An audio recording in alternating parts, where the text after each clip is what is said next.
Sejam muito bem-vindos a mais um Outliers Expo XP 2023. Essa série que está sendo gravada aqui diretamente do maior festival de investimentos do mundo, que tem como característica principal a democratização do conhecimento. E um dos objetivos do Outliers é esse, é te aproximar dos maiores gestores de recursos do Brasil e do mundo.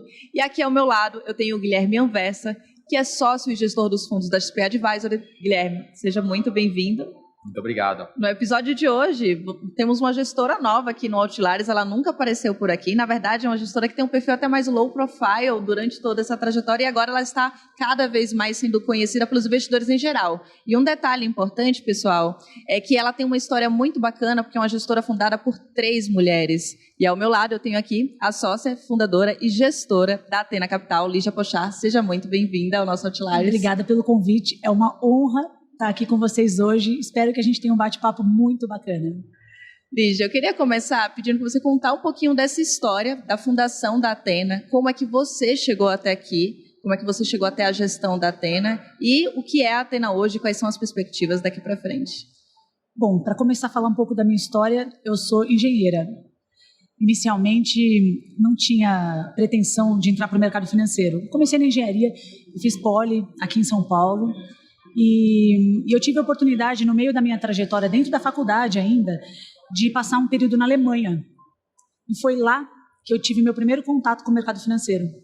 Eu tive uma oportunidade de trabalho na Alemanha e nessa busca, quando você faz engenharia, pelo menos para mim, não era claro que eu ia trabalhar.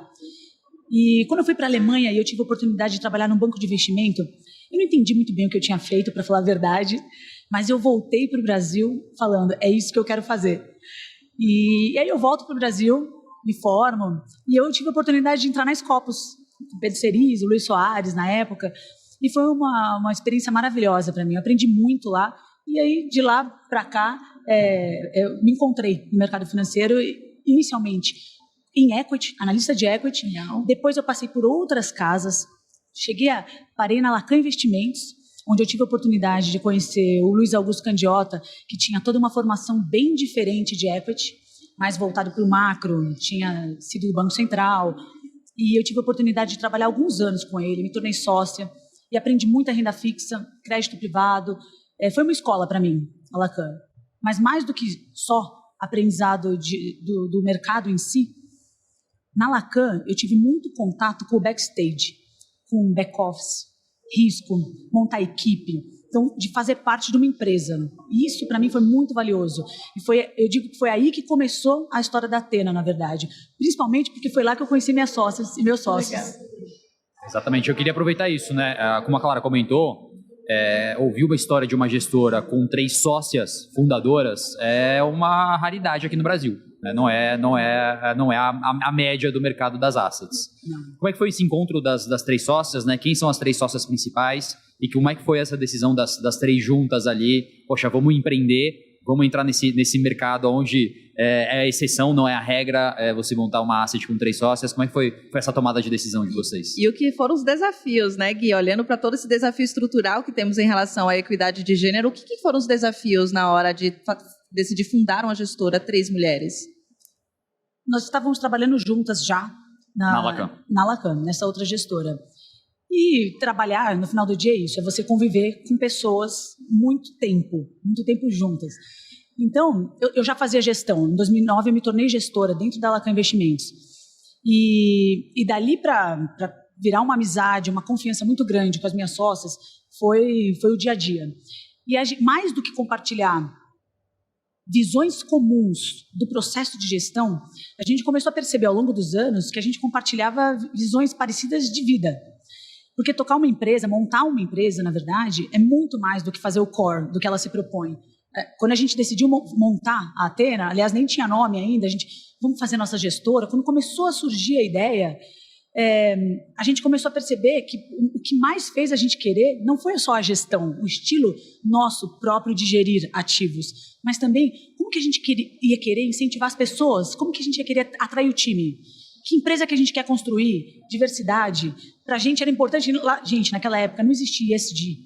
A gente vai fazendo, não existia nem a palavra empreender muito colocada como é hoje. Então a gente nem sabia que a gente estava querendo empreender. Mas a gente compartilhava de visões, filosofia de vida, de como tocar uma empresa muito similar. Então, dali para vamos montar nós três, essa parte foi a parte mais fácil, na verdade, porque a gente era muito parecido em vários aspectos, de valores. E, claro, por volta de 2012, a Athena nasceu em 2013, mas em 2012 a ideia começou a ganhar corpo. E a Débora, minha sócia, que eu brinco que ela é a sócia corajosa. Eu sou a sócia, ok, depois que eu incorporo, cada uma tem sua história de vida, mas ela, das nossas sócias, ela é corajosa. E ela me incentivou. Ela, vamos montar a nossa gestora, a gente está preparado. E eu, claro, fui fazer a minha lição de casa. Eu sou a que estuda a fundo, vamos fazer o business plan, e vai no Excel, e vai conversar com todo mundo possível do mercado para contar a minha ideia. Daria certo, não daria, fazer bem análise de risco, que é bem o meu estilo. Hoje eu sei que é o meu estilo, naquela época eu não sabia. E aí eu fui. E um dos grandes desafios foi que eu tive, por incrível que pareça, e aí já entrando nessa linha dos desafios de montar uma gestora, era um mentor, uma pessoa muito importante para mim, que não vem ao caso aqui citar nomes, mas foi muito desafiador porque eu conversei com muita gente de mercado antes de decidir montar a Asset. E essa pessoa, parei, estou com esse projeto, o que você acha? Teria esses produtos. E foi muito desafiador, isso foi em 2012. Mas é muita concorrência. E me ajudando, me dando conselhos bons, que ele acreditava ser o correto. Mas você não acha que é muita concorrência? Mas você vai montar uma gestora? E eu saí de lá, ele falou, você vai concorrer com o gestor XYZ, que todos vocês conhecem, imagina, 10 anos atrás. Então, eu acho que é perigoso, essa sua ideia é perigosa. E eu voltei para a Débora, minha sócia, Debs, esquece, não vai dar certo. A gente vai ter uma concorrência muito grande. Eu voltei com aquilo e demorou um ano para eu, de novo, voltar a ideia e ela acontecer. Por isso que a gente montou em 2013. Hoje eu olho e falo, eu agradeço, porque, de fato, naquela época eu não estava preparada, mas quando a gente toma a decisão, em 2013, de montar, de fato, a gestora, eu falei, quer saber, eu não vou perguntar para ninguém. Vamos lá, vamos fazer. E aí que vem um pouco da nossa história do low profile. Vamos fazer o que a gente acredita, sem perguntar, e não com arrogância. Eu não quero me desviar do que eu acredito. E eu vou, agora eu vou. Quando eu me senti preparada, a gente montou a Asset. E aí foi. Falei, vamos fazer escondida. Eu quase me senti criminosa montando uma empresa. É como se eu estivesse fazendo algo escondido. Mas, na verdade, hoje eu entendo que foi uma proteção para que a gente não desviasse o foco, porque é tão desafiador montar uma empresa em qualquer área. Qualquer área no Brasil é muito difícil empreender. Numa área onde você mexe com confiança, dinheiro das pessoas, tem que entregar retorno e tem cota. Aliás, o seu trabalho é medido diariamente. É pior, não é só qualitativo, ele é quantitativo. Errou, explica. O que você não fez certo no seu processo? Então, naquela época, a única condição que eu falei para a Debs é, Debs, nós vamos montar nossa asset, mas ela tem que ser uma asset aberta, onde a gente possa atrair clientes que se identifiquem com o nosso estilo, com a nossa filosofia também de vida, de análise de gestão. Essa é uma das condições, tem que ser uma asset aberta. E a outra é que nós não vamos ter área comercial.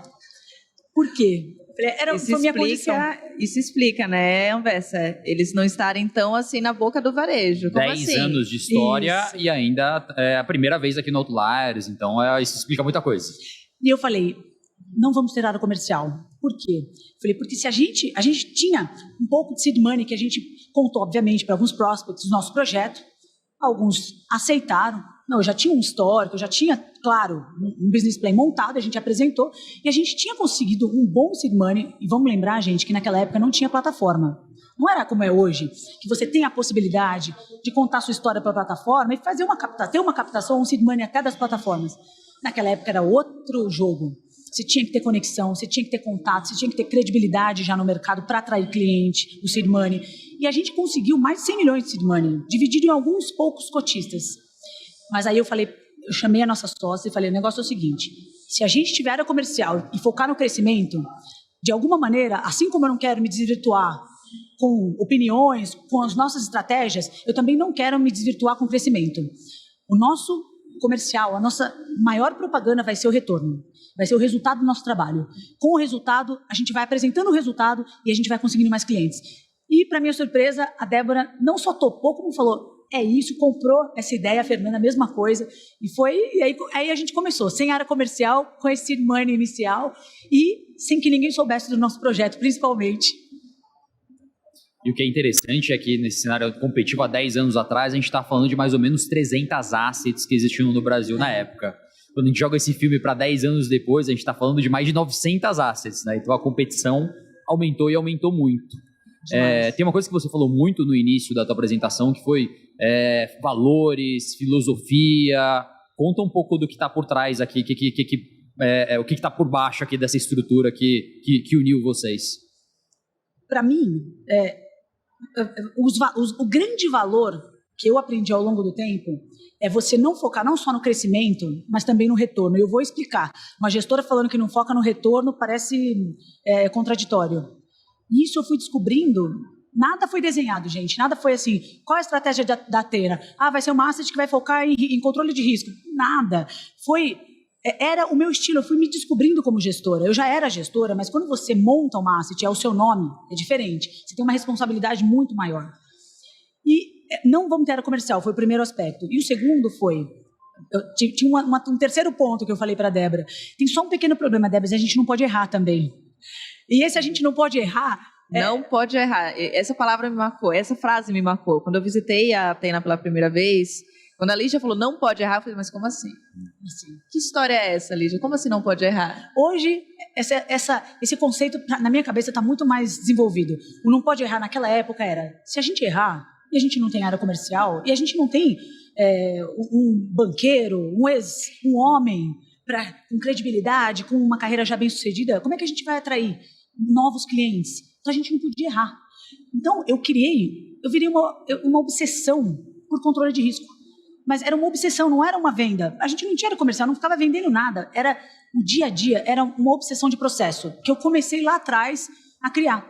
Então, para vocês terem uma ideia, quando a Athena surgiu, tem toda aquela história da Ambima, CVM. A CVM saiu muito rápido, mas a Ambima demorou, porque você precisa passar por todo um processo de fiscalização e montar a infraestrutura da asset. Eu fiquei responsável pela parte, olha, vamos montar a parte de back-office e risco, porque não tinha gestão ainda, não tinha dinheiro para gerir. A Débora ficou com toda a parte da tecnologia, e ela faz super bem, ela ama a tecnologia, e super dedicada. Para vocês terem uma noção, a gente nasceu em nuvem, em 2013, era uma coisa, naquela época não era comum, servidor duplo, enfim. E eu pensei, eu não vou contratar back-office nos primeiros 5 meses, por quê? Que eu vou montar todas as planilhas de back-office e risco, eu vou aprender, vou fazer manual, e aí quando eu contratar, eu vou ensinar. É claro, com toda a humildade, eu também tenho a aprender, mas eu queria ter controle dos processos. O que é o back-office? Isso aí foi uma grande escola anterior para mim, porque eu já tive muito contato com o back, então eu já sabia como que funcionava, como que as áreas dentro de uma gestora, elas se interligam. Isso foi muito valioso quando a gente foi montar a Athena. Aí eu criei as planilhas de risco, eu fazia carteira virtual, e vamos rodar para ver se elas estão... antes de TPL, a gente não tinha dinheiro, mas já tinha... A asset já estaria rodando. Quando a gente teve a fiscalização da Ambima, uma coisa que chamou a atenção, que foi interessante, que no dia da fiscalização em loco, ela comentou que nunca tinha visto uma asset tão bem estruturada, em qualquer aspecto que você possa imaginar. Eu tinha manual para tudo. E era de verdade. A gente estava ali desenhando, nós três, todo dia, trabalhando, e foi isso. Então, a minha obsessão por risco começa por eu achar que a gente não podia errar jamais. Mas hoje, eu tenho um conceito diferente. Hoje, para mim, gestão não é não errar, é pelo contrário. É errar saber que você erra todo dia. Mas o que você faz com o erro importa demais. Mais do que acertar. É como que você incorpora. Primeiro, identificar os erros, que não é fácil. É muito fácil você falar o erro do outro. O erro foi da empresa que errou. Mas qual é a parte que te cabe? Em aceitar o erro, em analisar de todo o processo, porque geralmente outra coisa que eu sempre falo, que eu descobri ao longo da minha trajetória, é que o erro ele nunca está numa ponta só. Ele é como se fosse um acidente de um avião, onde tem várias partes do processo que houve falhas. Você pode ter certeza, não é um pontinho que foi a falha, mas você tem que analisar todo o processo, quais foram as falhas, e pegar desse processo e incorporar na sua análise, incorpora e não repita, mas admita o erro, incorpore e melhore. Então, todo ano, outra brincadeira que eu faço com a turma lá da Athena é, gente, a gente tem que olhar para trás e falar, no ano seguinte, como que a gente estava dessa maneira esse ano. Então, é também desafiador, porque a gente olha, a gente sempre acha que a gente está no melhor que a gente pode estar. Mas eu sei que ano que vem eu vou olhar e vou falar, em 2023, como é que a gente fazer esse relatório assim? Eu tenho certeza, porque não tem um ano onde a gente não identifica uma melhoria. Isso é gestão. Aliás, não só de gestão de ativos, gestão de empresa. É processo. Como que você organiza os seus processos e incorpora melhorias sempre, obsessão por melhorias. No Business Plan, há 10 anos atrás, eu imagino que vocês tenham tentado desenhar também quais seriam os produtos, qual seria o universo. Então, como que estava esse desenho há 10 aanos atrás e como estamos agora há 10 anos atrás? Lamberto, é muito boa pergunta e é mais um dos desenhos que a gente não contou para ninguém. Lá atrás, hoje é muito comum você ter assets com multiprodutos. Quando a gente fala de 2005, 2006, não era comum. Você tinha assets, eu lembro que a propaganda das assets, inclusive naquela época, era asset focado, nós somos focados. E quando a gente montou a Athena, eu sempre acreditei em multiproduto. Eu fazia análise de equity, eu comecei no equity e parti para renda fixa. Eu sempre fiz análise de crédito privado e equity. Quando a gente monta a Athena, que produtos que nós vamos ter? Nós vamos ter um fundo de ações e um fundo de crédito privado. Na data 1, a gente desenhou. Isso foi muito bem desenhado. E eu sempre acreditei que a gente, na verdade, olha empresas. Eu analiso empresas. É o que eu gosto de fazer. Minha paixão que empresa que é boa, que tem vantagem competitiva, e vamos entender do negócio, vamos entender dos competidores. E esse é o nosso mundo, de análise de empresa, e visitar e conversar com os gestores das empresas, o management, e ter uma oportunidade, né, de aprender com o CEO, o CFO, com toda a parte fornecedores, stakeholders das empresas. Fazer análise é isso. E o que eu sempre acreditei é que, ok, esse é o primeiro passo. Uma segunda derivada de você conhecer a empresa é: eu quero me associar a essa empresa? Eu quero virar sócio dela? E aí você tem todo um estudo. Muita gente sabe, né? Uma parte técnica, onde você tem os seus valores que você acredita que tem que ter de prêmio para você virar sócio de uma empresa. Mas também tem para dívida. Eu quero emprestar dinheiro para essa empresa, ou eu quero virar sócio dessa empresa, ou eu não quero fazer nada. Para mim, tudo parte da análise da empresa. E eu sempre acreditei assim. Então, fazer um fundo de renda fixa e crédito privado, para mim, foi muito natural, na verdade. É claro que a gente sabe que o ponto de vista é muito diferente. De cada abordagem, você colocar um ativo num crédito, dentro de um fundo de crédito privado, é muito diferente de você virar sócio, colocar uma ação dentro do FIA. Muito diferente. Mas uma vez que você entende que são empresas, eu acho que e a gente traz, inclusive, eu sempre acreditei que tinha sinergia no crédito. A gente tem uma abordagem de análise de crédito na Athena, de equity. A gente vai a fundo, a gente visita, tá, vamos pegar avião, vamos lá, eu quero ver o estoque. Eu vou emprestar dinheiro para a empresa, eu tenho que, no mínimo, saber se ela vai me pagar, no mínimo. Mas a gente vai muito mais a fundo.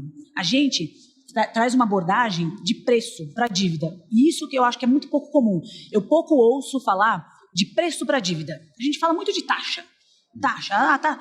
E não fala, mas estou pagando caro ou estou pagando barato? A gente fala isso no equity. No equity, é muito até intuitivo. A gente fala, por exemplo, uma empresa maravilhosa, na minha opinião, nem tenho na carteira, mas eu só vou dar um exemplo para ilustrar. Multiplan. Multiplan, maravilhosa, operadora de shopping, o Pérez criou uma empresa maravilhosa, a turma toda lá é muito boa, mas eu vou ter ação da Multiplan? É muito intuitivo que não, se eu achar que a ação está cara. Acho que para a turma do equity é muito claro isso, para o investidor. Bom, eu acho que vale 100. Se na tela ela tiver 90, o upside é tão pequeno, ou não, eu quero comprar uma empresa que vale 100 a 50. No equity eu acho que todo mundo concorda. E na dívida? Na dívida eu não vejo esse assunto. Essa dívida está cara. Mas eu adoro a empresa, mas essa dívida está cara, está barata.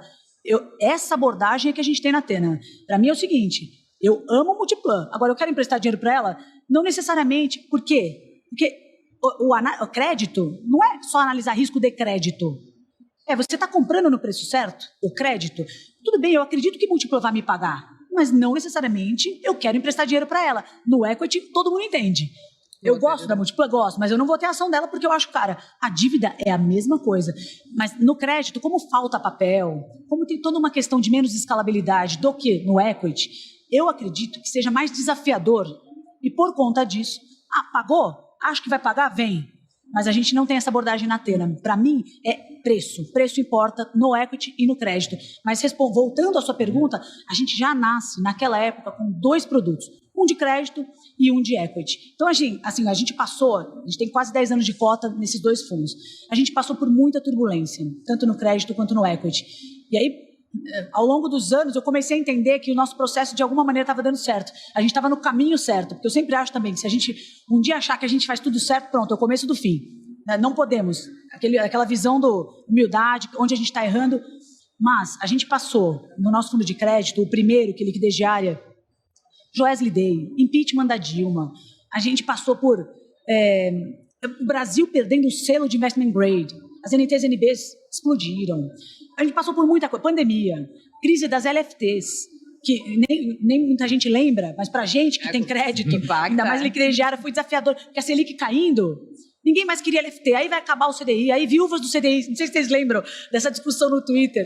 Viúvas do CDI, vai acabar ou não vai? Eu nunca acreditei que ia acabar, imagina. Mas até por isso que é importante, como empresa, você ter mais de um produto que navegam em ciclos diferentes de mercado. Também como negócio, eu acho até mais inteligente você ter. Claro que tem que estar dentro do seu expertise. Não é ter produto, vai agregando produto que você não entende. Mas se for dentro do seu escopo de expertise, por que não? Ter produtos que navegam em diferentes ciclos, né? Mas hoje, é interessante que eu possa estar aqui contando para vocês e falar, olha, está aqui, 10 anos de cota.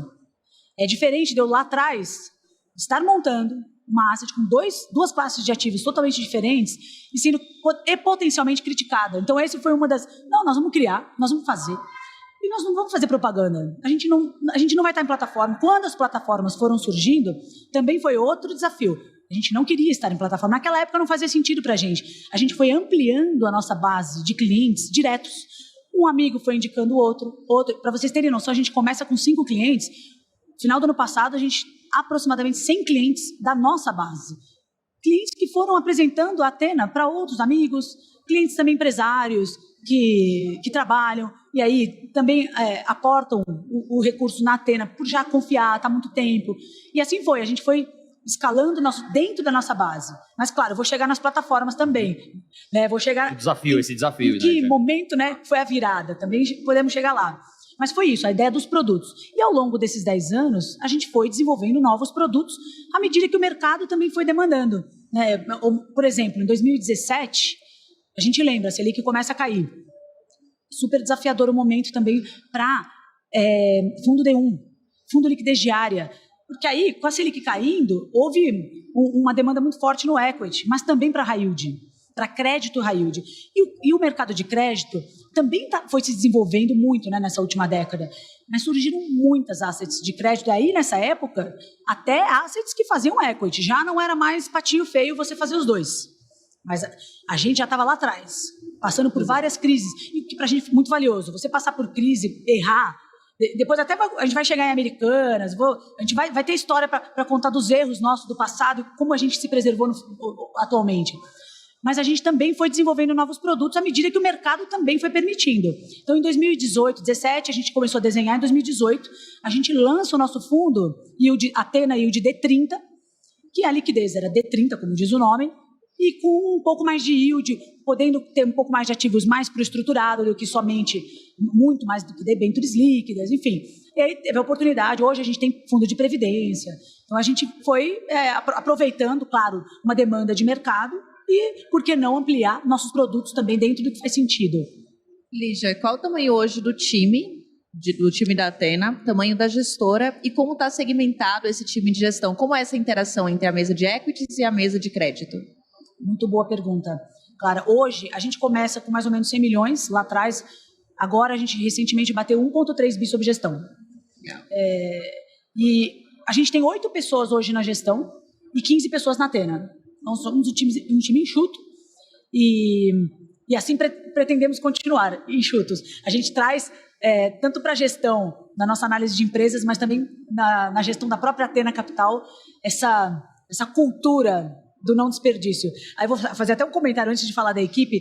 A gente demorou 7 anos para ter 2 Bloombergs, para vocês terem noção como que nós somos na Athena. Dinheiro importa. Para mim, a gente tem que controlar sempre. Mas isso tem tudo a ver, gente, com o nosso estilo de fazer gestão. É o jeito que a gente toca a empresa, que a gente toca a vida. Outra coisa que eu não mencionei, que é tão importante quanto, é que o nosso dinheiro está 100% também na asset, na gestora, hoje. Inclusive, com quase 20% de todo o PL da Asset hoje é dos sócios. Isso é muito importante. É um alinhamento total. E mais ainda, além do nosso dinheiro estar 100% na Asset, nos mesmos veículos, pagando as mesmas taxas. E aí eu sei que é super controverso, gente. Por que você não faz um veículo apartado? Porque não é errado. Não é, eu acho que é legítimo. E até fiscalmente falando, é mais interessante. Mas a gente sempre preferiu compartilhar não só os mesmos riscos. Porque quando você tem veículos diferenciados de taxas, mas os mesmos ativos, você está no mesmo risco. É verdade. Mas você não está no mesmo retorno. Então, não é a mesma relação, para mim, na minha cabeça. Não é a mesma relação risco-retorno que o meu cotista. Então, além de tudo, nós temos também, nos mesmos veículos que os nossos cotistas, todo o nosso dinheiro. Isso todo mundo que é sócio da Asset. Mas, falando da equipe, hoje nós somos em 8 na gestão. E eu e o Felipe, que também é meu sócio, que inclusive também trabalhava na Lacan, então a gente já está juntos há quase 13 anos trabalhando. Então eu e a Débora, minha sócia, há quase 15 anos. E o Felipe, ele trabalhava já na Lacan. Eu estendo o convite para ele, mas a gente já tinha montado a Asset. Fazia quase 6 meses. E então ele está desde então, praticamente desde o início com a gente. Já trabalho com ele há mais de uma década. Hoje ele é o head de análise, de research da Athena. Eu e ele olhamos tudo. Crédito e equity. A gente é generalista. Nós olhamos tudo. Aí, daí quando a gente vai para a turma, para os analistas, alguns ficam mais focados no crédito e outros no equity. Mas a gente fala mais focados, por quê? Porque não necessariamente. Às vezes, eu vou dar um exemplo prático que fica mais fácil para entender. Se eu tenho um analista, que no crédito, ele analisa a Klabin, ele está lá, a gente tem a dívida da Klabin, por exemplo, mas a gente eventualmente quer olhar uma oportunidade no equity, por que eu vou colocar outro analista, sendo que ele é o cara que, poxa, mais entende daquele ativo, daquela ação, daquela empresa? Então, a gente acaba que, eventualmente, pode acontecer uma intersecção. Mas eu diria que 80% é o foco, tem analistas focados em crédito, 80% no equity, e, eventualmente, a gente faz a intersecção.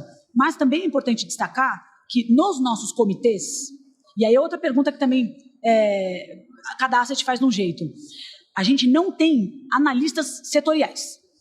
Eu só olho papel e celulose. Eu só olho bancos. Não, a gente não faz isso. Outro ponto de controvérsia, né, de discussão polêmica. Mas que, na verdade, gente, o que eu aprendi ao longo da minha carreira é que não existe certo e errado. Existe o que você acredita e vai lá e faz. Por favor, né? Trabalha direito, faça o que você acredita. Vocês possuem um universo de cobertura? Como é que funciona? Então, a gente não setoriza. Mas a gente... E aí a experiência está ao nosso favor, né? O tempo vai passando e a gente já conhece muita empresa. Então, a gente já tem analistas, cada um com as suas empresas, mas voltando à setorização ainda, eu gosto, mais do que não setorizamos, eu gosto do debate onde um analista analisa a Klabin, eu vou dar um exemplo genérico, tá? E o outro Suzano. Por quê? Porque o debate, ele fica muito mais divertido, no mínimo mais divertido, mas ele fica mais produtivo, porque você tem um especialista, na minha cabeça, não é comitê, é aula. Aí quem que é o cara que contesta? Tudo bem, o gestor. Mas, gente, o analista, muitas vezes, ele sabe muito mais do micro da empresa do que do gestor. Viu? Ele é o cara que está ali, que está no dia a dia, que olha, que pega a notícia e incorpora já no modelo. Então, ele sabe mais do micro, eventualmente até do que o próprio gestor. Então, a gente precisa criar um comitê, aí, de novo, risco, onde a gente saia mais produtivo do comitê. O nosso objetivo é esse. O nosso objetivo não é ganhar, não é estar certo, não é ter razão. O meu objetivo é como que a gente traduz todo esse trabalho em resultado. E na minha cabeça, você tendo comitês onde todo mundo está muito bem preparado. Primeiro de tudo, começa daí. Aliás, foram outras evoluções de comitê dentro da Athena. A gente foi evoluindo ao longo dos anos os nossos comitês. Hoje a gente tem muito mais de um comitê para uma mesma empresa. Até nessa linha de produtividade de comitê e até de não ser aula. Comitê não é aula. Nós não vamos conhecer a empresa no comitê. A gente lá vai decidir. E aí você tem 2 analistas que sabem do setor. Você tem o gestor que também sabe do setor. E o analista de risco que participa do comitê e, eventualmente, até convidados de fora. Eu trago até especialistas no setor de fora para deixar o comitê ainda mais produtivo. Eu acho que a gente no comitê, na verdade, o mais interessante é você encontrar erros do nosso processo. É muito mais produtivo, eu digo, um comitê é muito mais bem sucedido quando você veta um crédito ou quando você veta uma empresa do que quando você aprova. É contra-intuitivo, mas aí você aprendeu. E outra, assim como na ação, nada impede hoje você vetou, amanhã você não vetou. Mas você cresceu, você aprendeu, conheceu a empresa, onde que ela tem a melhorar, ou por que eu não quis aquele crédito específico. Mas para isso a gente tem que ter comitê produtivo. Assim que eu acredito, eu não acho que é o certo, é só essa a verdade, mas eu acredito que não setorizando. Agora, tem um problema disso. Quando você tem analista muito júnior, e aí faz parte da vida, é mais desafiador.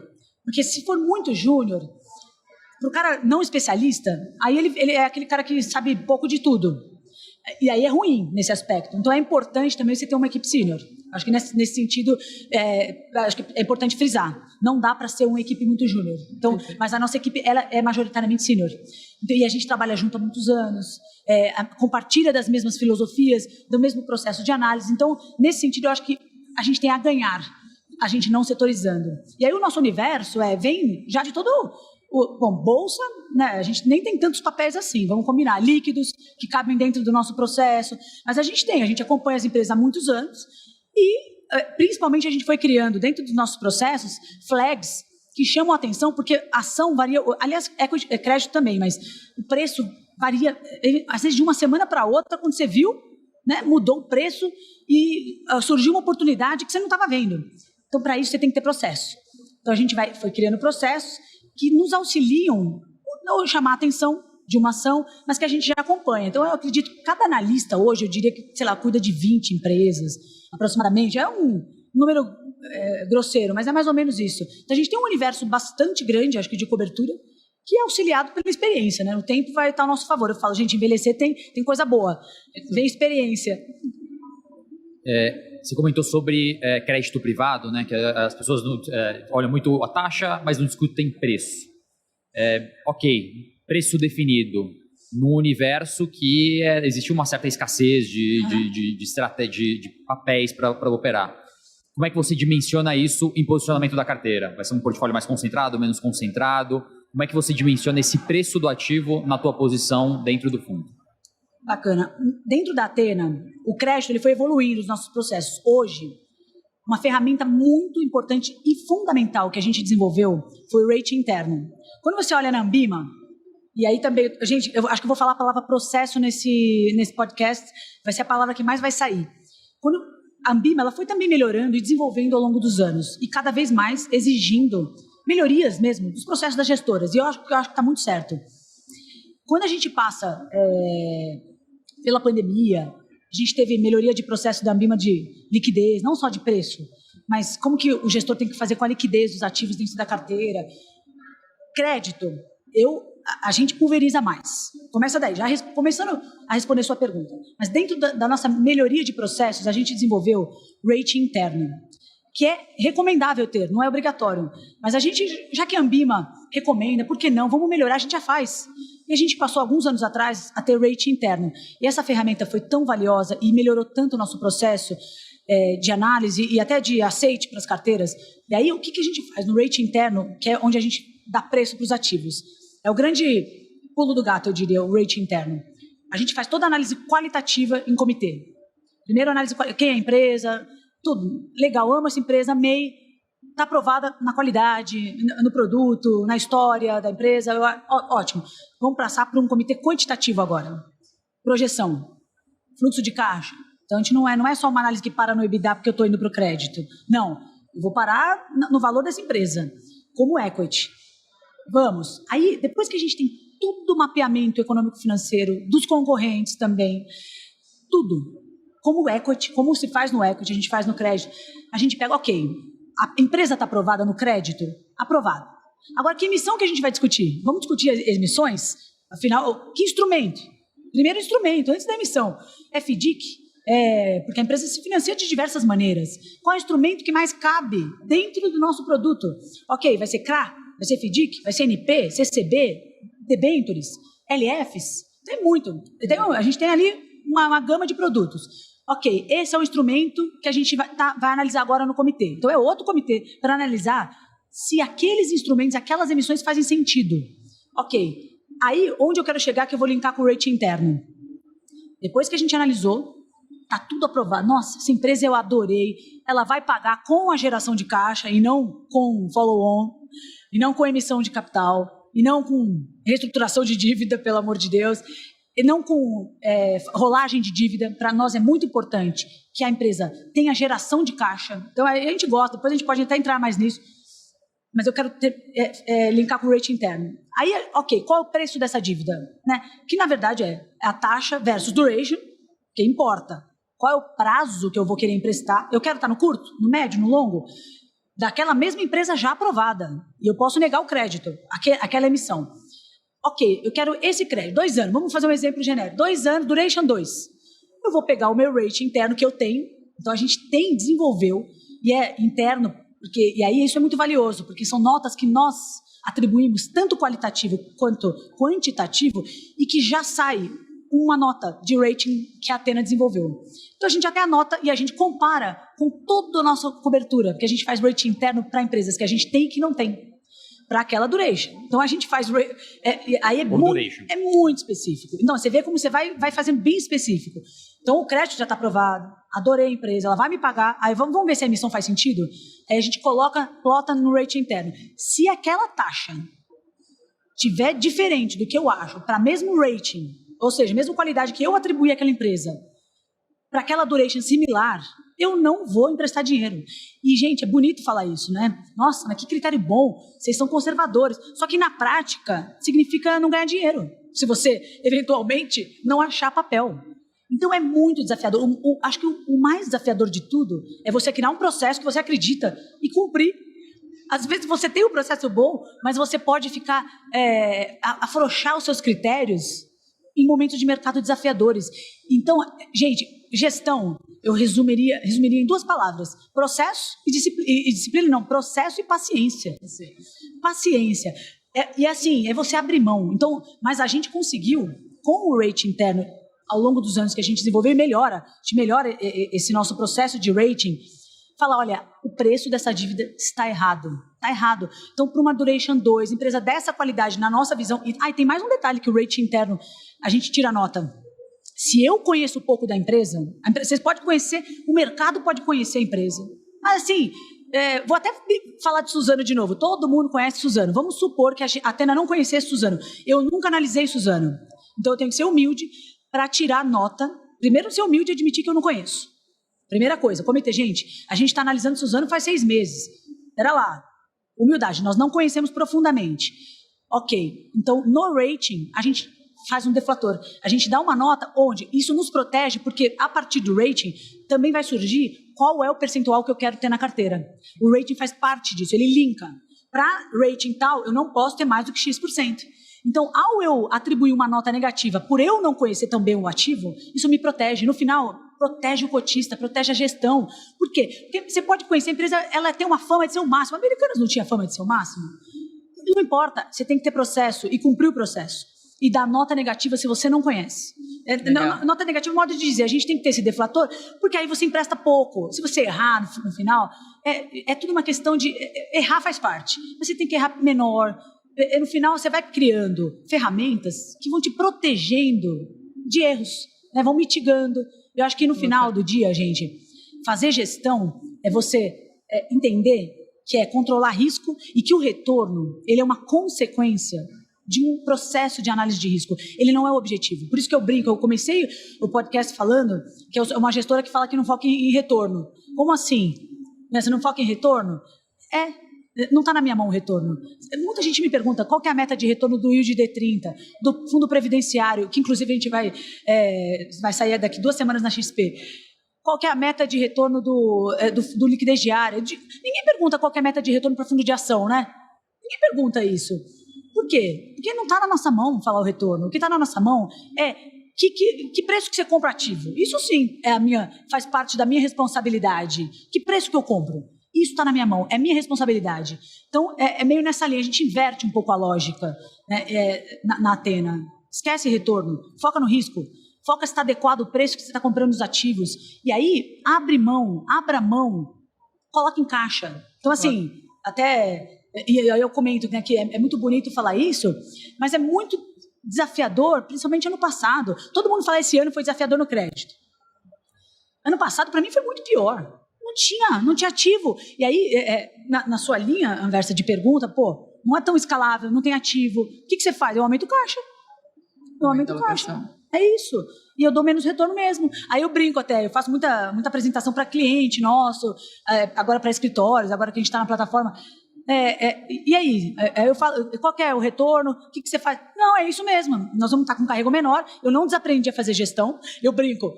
Fazer gestão, gente, no final, você tem um fogão, você controlar a boca do fogão. Eu quero fogo baixo, fogo médio, fogo alto. Se eu identifico que os spreads, mercado secundário, está muito demandador, não tem spread, mas, fogo baixo, aumenta a caixa, empresta para a empresa melhor, abra mão de retorno. E você até aumenta o capacity do fundo fazendo isso, sabia? Porque tem muita história, né? Qual é a capacity do fundo de crédito? É menor, não tem ativo. Tem sim. Aumenta o caixa, dá um retorno um pouquinho menor. Não é que, obviamente, não é que a gente não vai dar retorno. Mas tem ativo que vai pagar menos, naquele momento é bom. Você vai se preservar. Quando os spreads abrirem, você vai comprar mais barato a dívida. O equity é tão intuitivo isso. Por que não é no crédito? Essa nossa cabeça. Coloca caixa, vai para o caixa. E caixa não é LF bancária. Caixa é caixa. Compromissada é LFT que eu estou falando. Caixa é caixa. Bom ponto. A gente está quase caminhando para o final do episódio. Passa muito rápido. Passa rápido. Passa voando. Mas tem um ponto muito interessante. Acompanhando aqui, durante todo o ano, eu fiz alguns estudos sobre os fundos de crédito, olhando para toda essa volatilidade do mercado e buscando trazer para os investidores um pouco do que estava acontecendo. E muito desses levantamentos, eles faziam alguns rankings. Eles montavam ali quais fundos foram impactados por esse cenário, seja por ter na carteira Americanas ou Light, seja pela abertura dos spreads que estavam dentro da carteira dos fundos, e quais fundos conseguiram superar o CDI e manter a resiliência. E em todos os rankings, Anversa, a Athena estava lá. E aí eu queria entender de vocês, e de uma forma mais resumida para a gente caminhar aqui para o final do episódio, o que foi que vocês fizeram dentro da carteira nesse cenário que trouxe essa resiliência? E eu até puxo um pouco mais, porque em 2020 também vocês mostraram resiliência na carteira. Qual é a característica da gestão da Athena que traz essa resiliência para o investidor dentro dos fundos de crédito? Bom, obviamente tudo que eu já comentei dos processos, mas uma análise muito importante que a gente aprendeu ao longo dos anos é você analisar apetite de mercado secundário. Isso a gente analisa o dia inteiro, todos os dias, mercado secundário, spreads. Mas vou até contar uma história, essa falando de Americanas. No final do ano passado, em 2022, é claro, a gente é uma casa que também tem muito crédito, então os estruturadores, eles ligam para a gente oferecendo produtos, é normal. Olha, a gente tem um produto aqui que vai sair, o que vocês acham? E era um FDIC na época, e a história era muito boa. O FDIC era muito bom. E a gente falou, legal, gostei. E aí, então vocês gostariam? Aí eu falei, claro, gostaríamos. Manda o material, é claro, né? Porque pra gente fazer agora a nossa lição de casa. Aí o estruturador, não tem material ainda, mas o book já está tomado. Aí eu, mas não tem material, como é que a gente vai analisar? Não, mas é que como o book já está tomado, eu já estou contando para vocês, mas o FDIC era bom, não era ruim, do ponto de vista de pagamento. Aí a gente, internamente, chegou e falou, nem precisa me mandar o material, porque se já está tomado, sem ter material, é um sinal tão importante que, no mínimo, o preço vai sair errado. Não é preço que eu comentei aqui que importa? Então, ainda que eu gostasse do crédito, o FDIC era bom, ia pagar, mas o preço dele vai sair, não vai dar no meu rating, então vai ser ruim, eu vou pagar caro por esse. Então, nem analisei. Mas isso são sinais que a gente tem que incorporar dentro dos nossos comitês. Então, análise do mercado secundário, demanda enorme por ativos e spreads fechando, são sinais, Clara, que a gente tem que ser mais conservador. Então, no final do ano passado, o que a gente fez? Eu encurtei a duration da carteira, emprestei para ativos melhores, passei Americanas em comitê e vetamos o crédito. E aí, acho que vale falar por que a gente vetou Americanas, sendo que Americanas era a queridinha do mercado, tinha um controlador bom e tal. Um dos processos que a gente aprendeu, que a gente incorporou no nosso checklist de processos é não emprestar dinheiro baseado em controlador. Isso, hoje eu falo, isso parece óbvio, mas se eu falasse isso ano passado, não era óbvio. Não era. A gente não empresta baseado em controlador. Por quê? Porque já erramos no passado. Já cometemos esse erro. Erramos pequeno, a nossa cota nem aparece, mas erramos. E admitimos o erro e não achamos que o erro foi do controlador, foi do balanço fake. É claro que o caso Americanas é muito específico. Balanço fake, é muito difícil. Eu não peguei o balanço fake. Eu não peguei, mas eu não tinha o crédito. Por quê? Porque qual é a parte que te cabe? É isso que eu falo. Não nos cabe pegar erro de balanço, fraude. Eu não acho que é uma sacanagem que a gente tenta pegar, mas a gente não pegou as inconsistências também. Mas no final do ano passado nós vetamos o crédito. Qual é a parte que te cabe como gestor? Tem outras maneiras de vetar. Quando a gente olhou o processo de Americanas, a gente pegou 2020 para cá. Tinham feito follow-on, estavam capitalizados e só deteriorou a saúde financeira da empresa nos últimos 2, 3 anos. A gente olhou, a alavancagem voltou a aumentar. O CAPEX, subindo. Por quê? Pô, empresa de varejo, logística, omnicanalidade, digitalização, só ia... juros alto. Só tinha cenário desfavorável. Aí, como pra gente não importa o controlador, não é que ganha ponto negativo, mas não ganha ponto positivo. Não ganha. Aí, não, esse não... Esquece. Vetamos o crédito. Então, a gente não tinha na carteira. Começa daí. Mas, além de não ter os créditos, e mesmo com o desafio de achar taxa. Então, o nosso carrego, é bonito contar hoje, mas o nosso carrego do último trimestre estava 107 do CDI, para um fundo de 30, que tinha dado nos últimos anos 125, até mais do CDI. E eu cheguei para os meus cotistas e olha, gente, não está na minha mão dar retorno, está na minha mão controlar o risco. Eu estou, tá estranho. O mercado secundário, você empresta 1 ano, 10 anos, não tem spread. Empresa de qualidade, sem qualidade, mesma taxa. Para mim, são sinais. Aumentei o caixa das carteiras. Eu cheguei a 50% de caixa no fundo D1. Caixa, LFT. Aí, aumentei o caixa, emprestei para a empresa melhor, troquei a qualidade. Quando veio Americanas, que a gente não adivinhou, mas a gente tinha vetado o crédito, e não tínhamos light também, porque já tinha vetado o crédito em 2019, os spreads abriram, a gente estava com a duration 1 da carteira. E no D1, no nosso fundo de liquidez diária, a nossa duration era 0,9. Volatilidade do meu fundo, esse ano, do D30, é 0,12, com a crise que a gente sofreu. Então, assim, eu olho para trás, mas, de novo, humildade. Eu acho que a gente acertou. A gente está no caminho certo. Mas gestão olha para frente, gente. A gente não tinha, acho que a gente acertou em não ter. Os nossos processos, eles estão cada vez melhores. E eu acho que no final do dia é isso, gente. É você fazer direito, ser turma dedicada, né, trabalhar e ter seus processos, pegar da burocracia, da parte, né, chata, entre aspas, dos processos, fazer com que ele ponha a seu favor. Ele vai te ajudar. Nos processos é que você vai conseguir ter muito sucesso, eu acho. Perfeito. Algum recado final, Vessa? Alguma dúvida final? Uma rapidinha. 10 anos, praticamente 100 cotistas. Por que agora o varejão? Por que agora as plataformas? Excelente. Foi ótima essa pergunta. Excelente. Na verdade, a gente decidiu entrar para as plataformas em 2020, janeiro. Aquela história de todo ano você revisita as estratégias, né? Os sócios sentam, e aí, próximo ano.